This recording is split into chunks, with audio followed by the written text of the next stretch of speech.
Bapa kami dalam surga, kami datang kembali padamu pada saat ini. Kami mengucap syukur oleh karena kasih dan setiamu Tuhan dalam kehidupan kami. Dan pada saat hari ini kami telah memuji dan memuliakan, bersaksi tentang segala kebaikan-Mu Tuhan. Dan sebentar kami akan mendengarkan kebenaran firman-Mu. Kami mau menerima anugerah-Mu Tuhan melalui kebenaran firman-Mu. Berkati kami dalam pendengaran akan firman-Mu. Kami menawan segala kuasa-kuasa si jahat yang ingin mengganggu, dan juga kedagingan-kedagingan kami yang ingin mengalihkan hati dan pikiran pendengaran kami akan firman Tuhan. Kami mau patahkan kuasa dalam nama Tuhan Yesus. Berkati kami Tuhan dalam pembacaan dan perenungan firman-Mu pada saat ini. Terpuji termulialah nama-Mu Bapa kekal sampai selama-lamanya. Di dalam nama Tuhan Yesus Kristus kami berdoa dan mengucap syukur. Amin. Silakan duduk.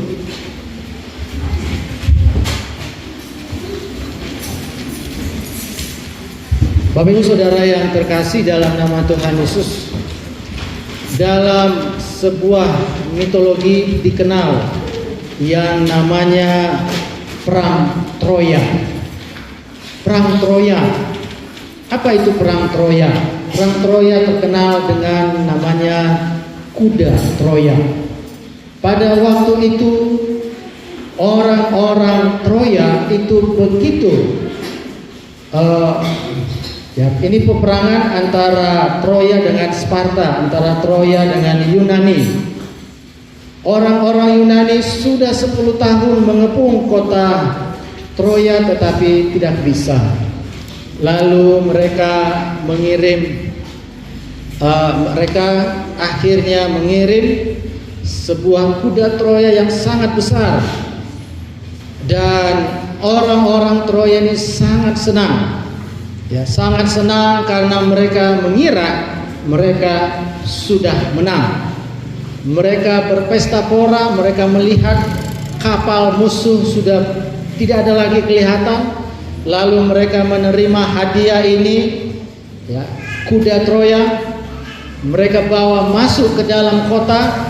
Mereka mabuk, mereka berpesta di dalam kota hingga subuh. Mereka semuanya tertidur mabuk.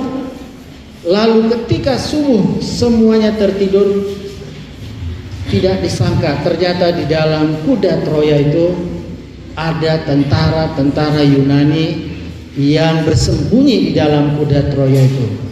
Mereka keluar dari kuda itu dan membunuh semuanya. Laki-laki dibunuh, perempuan dan anak-anak ditawan, dan kota itu dibakar.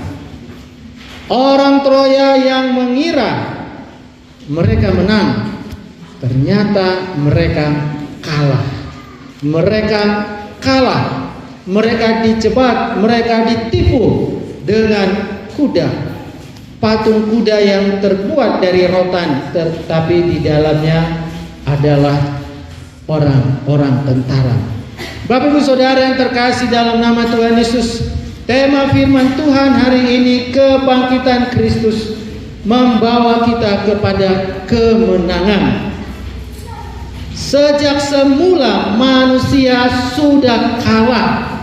Adam dan Hawa kalah terhadap tipu muslihat iblis. Abraham juga kalah karena kesempitan pikirannya. Dia menerima saran yang keliru. Ishak juga seperti itu. Karena dia memiliki kedagingan pilih kasih, dia kalah. Yakub apalagi, karena suka menipu, Yakub kalah dalam kedagingannya. Bangsa Israel juga kalah karena suka meniru bangsa lain, mudah lupakan kebaikan Tuhan. Bangsa Israel juga mudah kalah, padahal bangsa Israel adalah bangsa pilihan Tuhan. Bapak Ibu Saudara yang terkasih dalam nama Tuhan Yesus, dalam perjanjian baru Rasul Petrus juga kalah karena punya temperamen. Dia pernah kalah terhadap cobaan dari temperamennya sendiri. Firman Tuhan mengatakan bahwa manusia yang bersekutu dengan Adam kalah. Tidak peduli berapa hebat, berapa baik, berapa kaya manusia saat ini, selalu kalah terhadap yang namanya dosa, tipu muslihat iblis. Bapak Ibu Saudara yang terkasih, mengapa manusia selalu kalah? Manusia lupa diri bahwa manusia itu sebenarnya 3 hal: created, polluted, dan limited. Created, manusia adalah ciptaan. Manusia merasa bisa bebas dari Tuhan. Manusia merasa bisa hidup tanpa Tuhan karena kepandaian, karena merasa diri hebat, merasa diri kaya. Akhirnya yang terjadi, Tuhan pun meninggalkan, menghukum manusia yang seperti itu. Polluted, sudah ternoda. Manusia sebaik-baiknya, manusia merasa baik dengan kebaikannya bisa mencapai Tuhan. Tuhan katakan, "Nyahlah engkau, dengan kebaikanmu engkau tidak bisa mencapai aku." Karena apa? Karena engkau sudah polluted, ternoda oleh dosa. Manusia menjadi limited, terbatas. Manusia terbatas. Manusia berusaha dengan apapun untuk mencapai Tuhan, untuk menyelamatkan diri sendiri. Tidak bisa, karena manusia sudah limited, terbatas. Bapak Ibu Saudara yang terkasih dalam nama Tuhan Yesus, manusia itu created, ciptaan. Manusia itu polluted, sudah ternoda, dan manusia itu limited, terbatas. Akhirnya itulah sebabnya manusia selalu kalah dan kalah dari sejak Adam sampai saat ini. Pertanyaannya, apakah Tuhan membiarkan manusia itu selalu kalah? Apakah Tuhan yang Maha Kasih membiarkan manusia itu selalu merasa kalah dan kalah? Bapak Ibu Saudara yang terkasih dalam nama Tuhan Yesus, pada saat ini kita merenungkan firman Tuhan. Firman Tuhan adalah saatnya kita mendengarkan, menerima anugerah Tuhan. Makanya ketika firman Tuhan diberitakan, kita harus dengan sikap sopan, dengan sikap sepenuh hati, dengan telinga yang membuka, kita mendengarkan firman Tuhan. Karena anugerah Tuhan disampaikan ketika firman Tuhan diberitakan. Kita baca renungan firman Tuhan dalam 1 Korintus 15 ayat 50 hingga 58. Kita membacanya secara responsoria. 1 Korintus 15 ayat 50 sampai dengan 58. Kita baca secara responsoria. Saya ayat genap, Bapak Ibu Saudara ayat ganjil seterusnya. Saudara-saudara, inilah yang hendak kukatakan kepadamu, yaitu bahwa daging dan darah tidak mendapat bagian dalam kerajaan Allah, dan bahwa yang binasa tidak mendapat bagian dalam apa yang tidak binasa.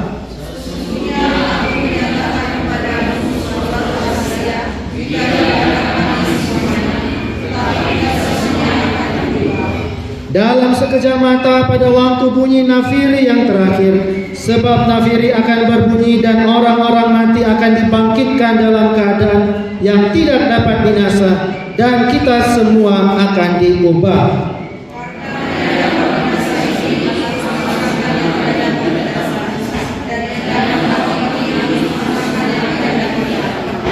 Dan sesudah yang dapat binasa ini mengenakan yang tidak dapat binasa, dan yang mati ini mengenakan yang tidak dapat mati, maka genaplah firman Tuhan yang tertulis, maut telah ditelan dalam kemenangan.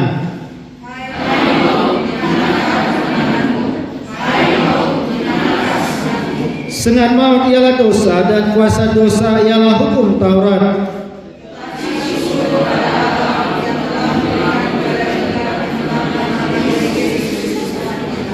Karena itu saudara-saudaraku yang kekasih, berdirilah teguh, jangan goyah, dan giatlah selalu dalam pekerjaan Tuhan. Sebab kamu tahu bahwa dalam persekutuan dengan Tuhan, jerih payamu tidak sia-sia. Bapak Ibu Saudara yang terkasih dalam nama Tuhan Yesus, Apa istimewanya kekristenan itu? Apa istimewanya kekristenan itu? Kalau tidak mengerti istimewanya kekristenan itu, maka dengan mudah orang-orang Kristen menjadi mu'alaf. Ya. Anak SD saja, ya, temannya Trisan berkata, "Tris, aku mau pindah agama." Dia katakan, "Aku dari Kristen mau pindah ke agama lain." Ya. Kami mengajari Trisan bagaimana untuk menjawabnya.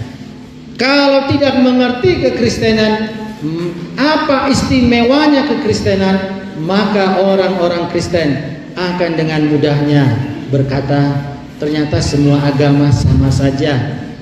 Lebih enak di agama sana, saya pindah ke agama sana.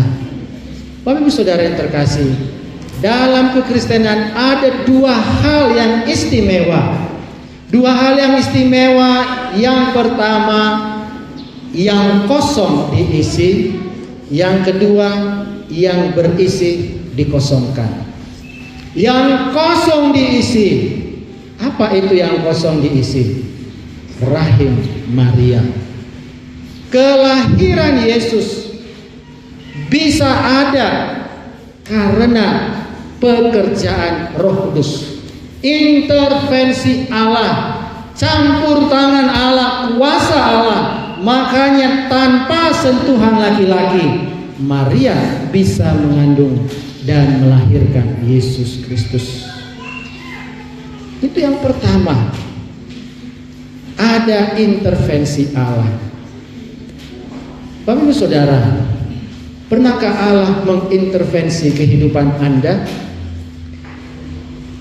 Kalau Allah belum pernah mengintervensi kehidupan Anda, maka kehidupan Anda sepertinya biasa-biasa saja. Berarti biasa-biasa seperti agama-agama lain.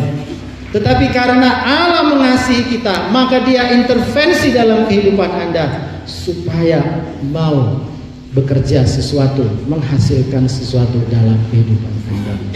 Yang kedua, keunikan kekristenan yang berisi dikosongkan. Itulah kuburan Tuhan Yesus. Kuburan Tuhan Yesus yang berisi menjadi kosong. Itu pun karena intervensi Allah. Di dalam agama-agama lain tidak ada yang seperti ini.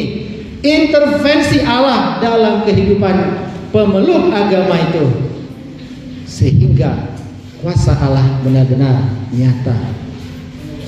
Kita bisa melihat kuburan tokoh-tokoh agama lain berisi semuanya. Tidak ada yang kosong. Karena apa? Karena Allah tidak intervensi terhadap mereka. Kasihan sekali kehidupan beragama yang seperti itu. Oleh sebab itu kita patut bersyukur kalau Allah intervensi dalam kehidupan kita dengan cara Allah. Berarti Allah mengasihi kita dan kita memang benar menyembah Allah yang benar, Allah yang maha kuasa. Sama seperti Maria. Maria berkata, "Aku ini hambamu, jadilah menurut kehendakmu."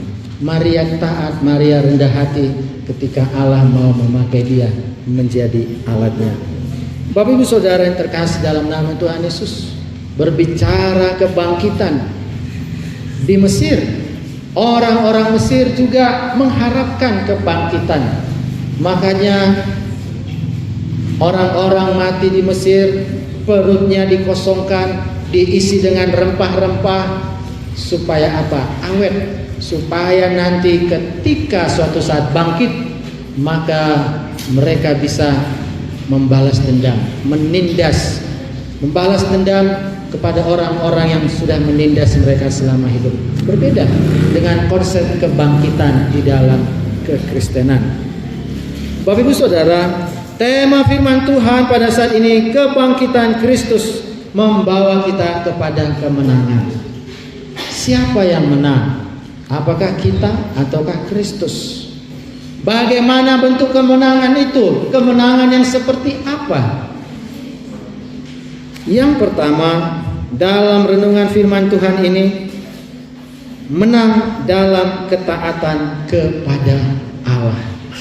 menang dalam ketaatan kepada Allah. Manusia terus berjuang bagaimana supaya bisa taat kepada Allah. Adam itu kalah, tidak taat. Bangsa Israel sebagai hamba Tuhan juga kalah, tidak taat. Banyak hamba-hamba Tuhan berdoa, Tuhan aku mau taat, dalam pekabaran Injil aku mau taat, tapi nyatanya apa? Tidak pergi juga memberitakan Injil.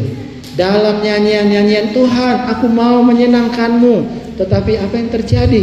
Kalah, tidak bisa menyenangkan Tuhan. Manusia bergumul, bagaimana saya bisa menyenangkan Tuhan? Bagaimana saya bisa taat kepada Tuhan? Bapak Ibu Saudara, pahami bahwa orang Israel ataupun bangsa-bangsa lain, ketika mereka menyembah berhala, ya, mereka ingin menyenangkan berhala itu. Mereka ingin menyenangkan patung-patung itu. Karena apa? Karena itulah konsep keagamaan. Bagaimana hidup saya bisa menyenangkan Tuhan saya, sesembahan saya. Manusia sekarang ini juga seperti itu. Dalam kehidupan kita beragama, dalam kehidupan kekristenan kita bergumul, Tuhan bagaimana saya bisa taat kepadamu. Tidak sekedar dalam doa, tidak sekedar dalam nyanyian, tapi benar-benar dalam tindakan. Bapak Ibu Saudara yang terkasih dalam nama Tuhan Yesus, Paulus juga seperti itu. Ketika Paulus mengatakan, aku ingin melakukan yang baik, tapi yang jahat justru kulakukan.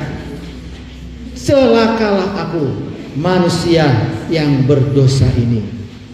Lalu di dalam ayat selanjutnya Paulus mengatakan, tetapi syukur kepada Tuhan oleh karena kematian dan kebangkitan Kristus, maka aku bisa taat dan menyenangkan hati Tuhan. Bapak Ibu Saudara, apa rahasianya supaya bisa taat menyenangkan Tuhan? Tadi fragmen yang pertama itu bagus sekali, ya. Bagaimana dalam fragmen itu seorang bergumul, dia ditarik dari kiri dari kanan, ditarik oleh dosa, ditarik oleh tipu muslihat si jahat, berusaha untuk mau menyenangkan Tuhan, tetapi tidak bisa. Lalu bagaimana? Bapak Ibu Saudara, kemenangan orang Kristen itu diawali oleh kemenangan Kristus di kayu salib. Kemenangan orang Kristen bisa menang taat kepada Bapa di surga, itu karena kemenangan Kristus di kayu salib. Sehingga kunci rahasia supaya kita bisa taat menyenangkan Tuhan, kita harus benar-benar mengimpartasikan, menghargai, mengalami karya Kristus dalam kehidupan kita. Sudah seberapa banyak, sudah bagaimana penghayatan kematian dan kebangkitan Kristus dalam kehidupan Anda. Bapak Ibu Saudara yang terkasih dalam nama Tuhan Yesus, renungkanlah makna kuasa kebangkitan Kristus dalam hidup Anda. Renungkan. Jika engkau merenungkan, maka engkau akan damai sejahtera. Jika engkau damai sejahtera, maka engkau bisa dengan sukarela taat kepada Bapa di surga. Bisa menang. Karena apa? Karena dengan sukacita menerima sukacita ilahi, taat kepada Bapa di surga. Sehingga hidup kita bukan lagi milik kita sendiri. Yang terkait dengan hal itu, yang kedua, menang dalam hal apa? Menang terhadap tipu muslihat iblis. Di dalam Kejadian 3 ayat 4 sampai yang ke-7, iblis memakai ular. Iblis menunjukkan diri dalam rupa ular, berhasil menipu Hawa dan Adam. Tetapi apa yang terjadi? Ketika Adam dan Hawa sudah dikalahkan, iblisnya hilang, tidak bisa nampak lagi. Betapa naasnya manusia sekarang ini juga, ya. melihat, tidak bisa melihat, menganggap iblis itu tidak bisa menipu karena iblis tidak kelihatan. Padahal iblis memang tidak kelihatan, tetapi iblis sangat lihai menipu manusia. Sejak mata Adam dan Hawa terbuka karena memakan buah pengetahuan itu, mata mereka terbuka. Mereka bisa tahu yang baik dan yang jahat. Tetapi karena sejak mata mereka terbuka, mereka tidak bisa melihat Allah lagi, dan mereka tidak bisa melihat iblis juga. Oleh sebab itu Bapak Ibu Saudara, sampai saat ini manusia selalu kalah karena menganggap tidak ada Tuhan yang mengawasi, tidak ada iblis yang mengawasi. Padahal manusia hidup di antara dua dunia, dunia jasmani dan dunia rohani. Apapun yang kita lakukan, Allah melihat, roh jahat melihat. Sehingga inilah yang tidak disadari manusia. Karena manusia apa? Karena manusia hanya melihat secara jasmani, tetapi secara rohani manusia tidak bisa lihat. Padahal dalam secara rohani Allah melihat, roh-roh jahat juga melihat. Oleh sebab itu, sebagai orang Kristen, anak-anak Tuhan, bagaimana supaya bisa menang? Syukur puji Tuhan. Itulah sebabnya Yesus datang ke dalam dunia, memberi contoh, memberi teladan bagaimana bisa menang terhadap tipu muslihat iblis. Bukan hanya di padang gurun, bukan hanya di bait suci, tetapi sampai akhir perjalanan Yesus di kayu salib. Yesus selalu digoda oleh iblis, dicobai oleh kedagingan, kemanusiaannya, tetapi Yesus selalu menang terhadap tipu muslihat iblis dan kuasa kedagingan. Apa rahasianya? Karena Yesus mau taat, Yesus mau pikul salib. Walaupun ketika Yesus disalib dia mengatakan, Eli Eli lama sabatani, Allahku Allahku mengapa engkau meninggalkan aku. Yesus bukannya takut untuk mati, tetapi Yesus mengatakan, biarlah cawan ini lalu daripadaku. Karena melalui meminum cawan itu, melalui menanggung kutuk manusia, untuk sementara waktu Yesus terpisah dengan Bapanya di surga. Dan itu sangat menyakitkan bagi Yesus. Yesus tidak rela dia terpisah dengan Bapa di surga. Makanya dia berkata, kalau bisa cawan ini lalu daripadaku, tetapi kehendak-Mu lah ya menjadi ya Tuhan. Inilah yang menjadi perhatian Yesus. Dia bisa menang karena dia bersekutu erat dengan Bapa di surga. Dia tidak mau sedetik pun terpisah dengan Bapa di surga. Ketika ada suara hati nurani di dalam diri kita mengatakan jangan berdosa, sebenarnya itu adalah suara Roh Kudus mengatakan jangan berdosa. Tetapi manusia sering keras kepala, mengeraskan hati. Akhirnya manusia jatuh dalam dosa, membuka celah kepada iblis. Padahal manusia itu harus tahu, harus bijak. Kita sebagai orang-orang Kristen dituntut bukan hanya untuk memuji Tuhan, tapi juga menjadi orang Kristen yang bijak, yang mengerti perlengkapan rohani yang sudah Tuhan berikan di dalam hati kita, di dalam diri kita. Roh Kudus bersuara ketika kita mau berdosa. Roh Kudus bersuara. Oleh sebab itu ketika kita taat, ketika mendengar suara hati nurani, maka kita tetap bisa menang di dalam tipu muslihat iblis. Bapak Ibu Saudara yang terkasih, dalam Roma 6 ayat yang ke-6, karena kita tahu bahwa manusia lama kita telah turut disalibkan, supaya tubuh dosa kita hilang kuasanya, agar jangan kita menghambakan diri lagi kepada dosa. Kita harus percaya akan firman Tuhan ini. Kematian dan kebangkitan Yesus itu satu paket. Kematian Yesus menghapuskan dosa kita. Kebangkitan Yesus membaharui hidup kita. Kematian Yesus untuk mengalahkan, menghapuskan kutuk dosa, kutuk hukum Taurat, sehingga kita benar-benar bersih dari segala dosa.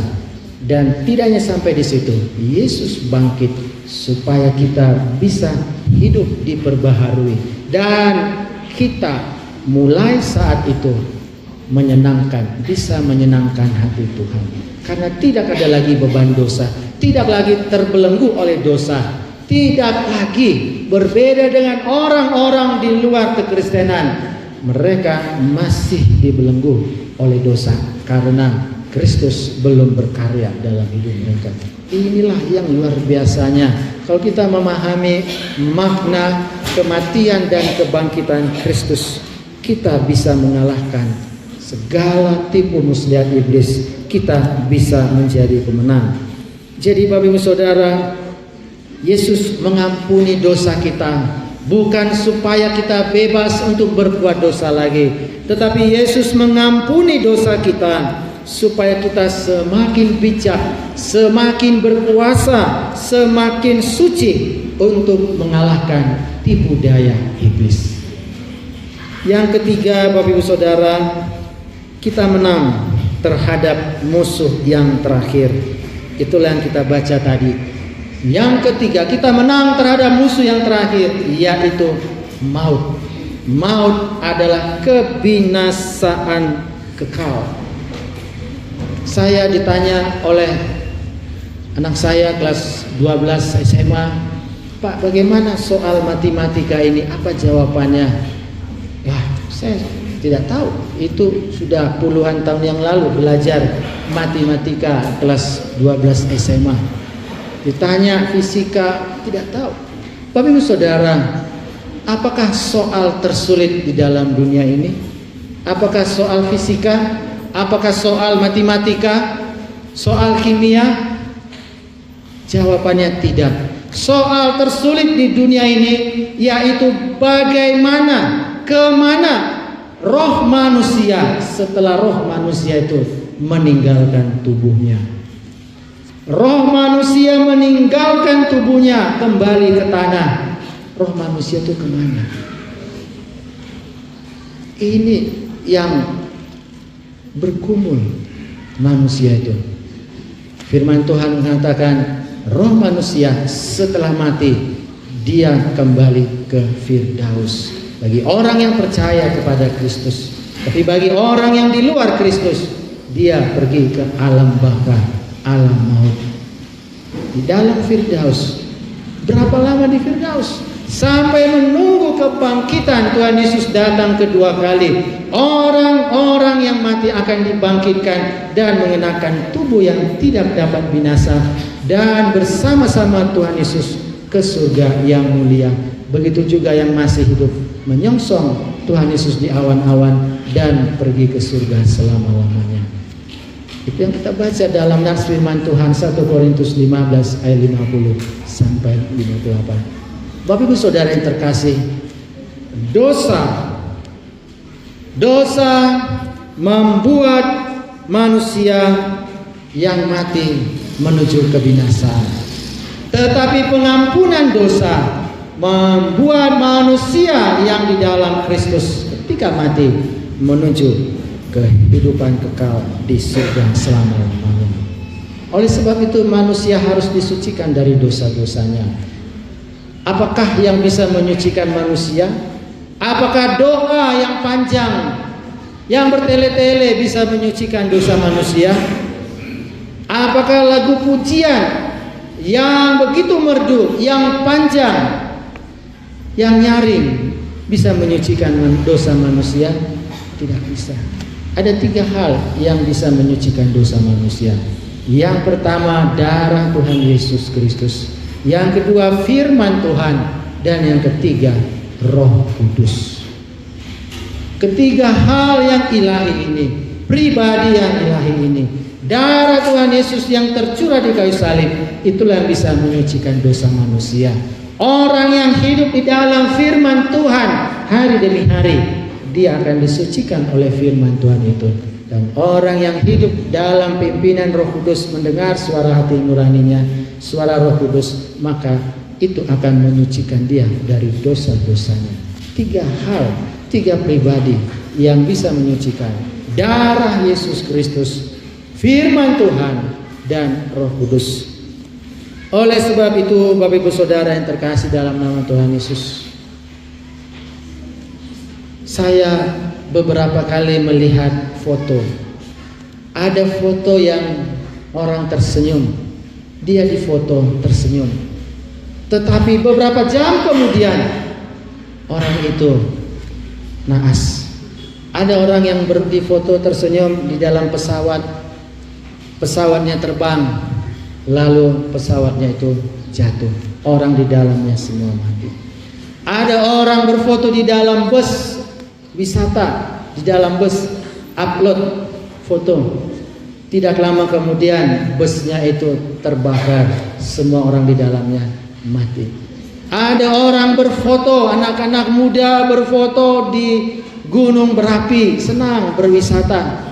Tapi tidak lama kemudian gunung berapinya meletus, anak-anak muda itu mati terbakar gunung berapi. Apa artinya Bapak Ibu Saudara? Tersenyumlah, berfoto, ya, karena kamu tidak tahu kapan Tuhan akan panggil. Banyak orang senyum, berfoto, tapi dia tidak tahu bahwa sebentar lagi waktunya di bumi ini sudah habis. Oleh sebab itu, kita harus mempersiapkan diri. Kita tidak tahu kapan dipanggil Tuhan.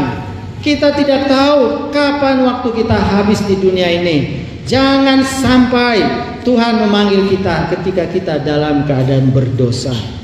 Oleh sebab itu, sucikan diri senantiasa supaya kita bersiap masuk ke dalam surga kekekalan. Kita harus senantiasa suci dan kudus supaya ketika Tuhan memanggil, maka kita masuk ke dalam Firdaus dan kita akan masuk dalam kekekalan bersama Tuhan Yesus selama-lamanya. Bapak Ibu Saudara yang terkasih dalam nama Tuhan Yesus, sebagai kesimpulan firman Tuhan ini, yang pertama, Kristus sudah mengerjakan kemenangan. Kristus sudah mengerjakan kemenangannya dan Kristus membawa kita kepada kemenangannya. Seperti tema firman Tuhan, kebangkitan Kristus membawa kita kepada kemenangan. Yang pertama-tama adalah kemenangan Kristus yang berhasil taat kepada Bapa di surga, yang berhasil menang terhadap tipu muslihat iblis. Dan yang ketiga, Yesus Kristus mengatakan, aku telah mati dan aku telah bangkit. Jadi siapakah yang pernah mengatakan aku telah mati namun aku telah bangkit? Hanya Tuhan Yesus. Baca dalam Wahyu pasal 1 ayat yang ke-18. Dalam Wahyu 1 ayat 18 dikatakan, Yesus mengatakan, akulah, ya, Yesus sendiri berkata, akulah yang telah mati, namun aku telah bangkit untuk selama-lamanya dan hidup untuk selama-lamanya. Makanya kematian dan kebangkitan Kristus adalah yang sulung untuk orang-orang percaya. Orang-orang percaya di dalam Kristus akan mengalami kematian dan juga akan mengalami kebangkitan sama seperti Kristus. Ini kalau kita renungkan akan mendatangkan sukacita ilahi dalam diri kita. Seperti lagu pujian, sukacita ilahi ketika ku memandang kepada Kristus, kekayaan dunia menjadi suram. Ya. Ketika memandang kepada Kristus, apa yang sukacita, apa yang kesenangan menurut dunia, kesenangan menurut kedagingan menjadi hilang, menjadi suram. Karena apa? Sukacita ilahi yang menjamin kemenangan, kemenangan atas dosa, kemenangan atas maut, kebinasaan, kekal selama-lamanya di surga. Sudah dijamin, kita pasti menang. Maka itulah sukacita yang sejati, yang bisa membuat kita taat kepada Bapa di surga. Oleh sebab itu Bapak Ibu Saudara, kita harus hidup di dalam kemenangan Kristus supaya kita bisa menang. Kita tidaklah manusia yang bebas sebebas-bebasnya. Karena apa? Sejak Adam dan Hawa berdosa, manusia digadaikan di pasar dosa. Apapun yang kita lakukan tetaplah berdosa. Tetapi di dalam Kristus kita sudah diampuni dosa dan diberikan pembaharuan dalam hidup kita. Sehingga jalani hidup bukan dengan kekuatan pikiran sendiri, bukan dengan kehebatan sendiri. Tuhan mengatakan, aku membenci kegagahan laki-laki dan kecantikan perempuan adalah sia-sia. Oleh sebab itu, kita tidak boleh menyombongkan akan diri kita sendiri, tetapi kita harus memohon anugerah Tuhan. Karena dengan anugerah Tuhan itu, kita bisa memperoleh pengampunan dosa, pembaharuan, dan kita bisa menang dalam kehidupan kita. Amin. Mari kita bersatu di dalam doa. Bapak Ibu Saudara yang terkasih dalam nama Tuhan Yesus, mari kita merenungkan firman Tuhan ini. Betapa banyak manusia, bahkan hamba-hamba Tuhan juga mengalami kegagalan, bergumul supaya bisa menang dalam ketaatan kepada Bapa di surga, menang terhadap tipu muslihat iblis, bahkan yang terakhir bisa menang terhadap maut. Banyak orang bergumul akan hal ini, tetapi kita yang sudah mengerti firman Tuhan, menerima firman Tuhan ini, kita menerima anugerah Tuhan bahwa hanya dengan kematian dan kebangkitan Kristus kita bisa menang. Dengan bersandar kepada Kristus kita bisa menang. Bapak Ibu dan saudara-saudari, anak-anak muda sekalian, mari kita merenungkan firman Tuhan ini dan mari kita berdoa di dalam hati. Bagi anak-anak muda yang bergumul, yang merasa hidupnya banyak membuang waktu, hidup di dalam dosa, pada saat ini terimalah anugerah Tuhan. Akuilah dosamu di hadapan Tuhan, minta ampunlah kepada Tuhan, dan terimalah anugerah Tuhan itu. Bagi anak-anak muda, bagi kita semua yang merasa sering jatuh bangun, susah untuk taat kepada Bapa di surga, selalu mudah ditipu oleh iblis, jatuh dalam dosa, bahkan khawatir akan masa depan. Inilah saatnya bahwa kematian dan kebangkitan Kristus membawa kita kepada kemenangan. Terimalah kemenangan itu, kemenangan yang Kristus sudah kerjakan, sudah disediakan bagi kita. Terimalah itu di dalam kehidupan Anda semuanya. Mari kita berdoa, kita renungkan firman Tuhan ini. Bagi anak-anak muda yang masih hidup di dalam dosa, yang mau sungguh-sungguh meninggalkan dosa, Tuhan melihat kehidupanmu, Tuhan melihat isi hatimu, tidak melihat ke kiri dan ke kanan.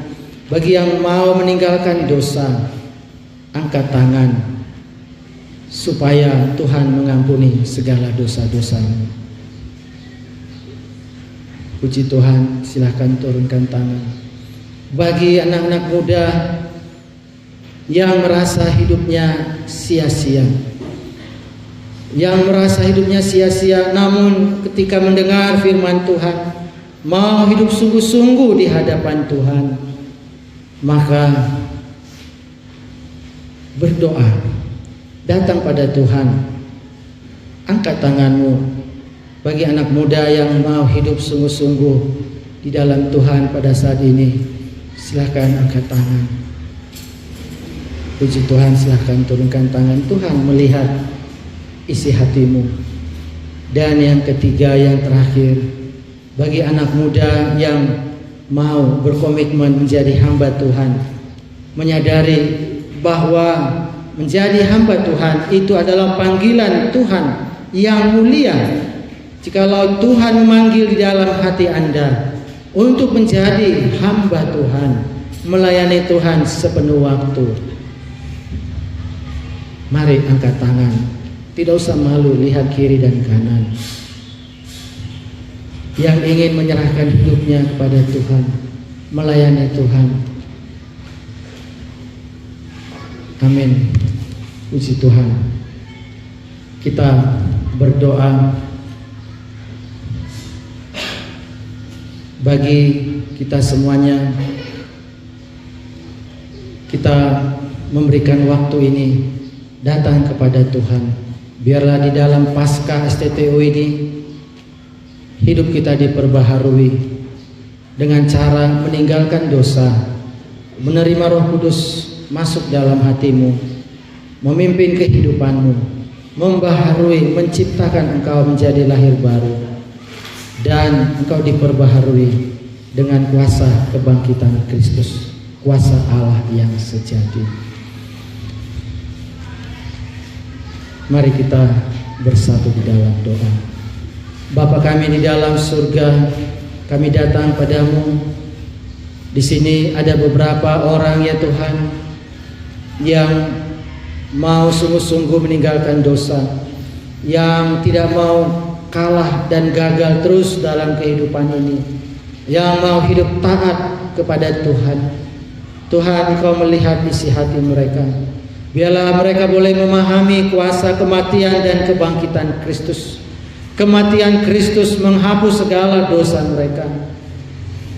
Kebangkitan Kristus membaharui hidup mereka, sehingga mereka punya tujuan hidup yang baru.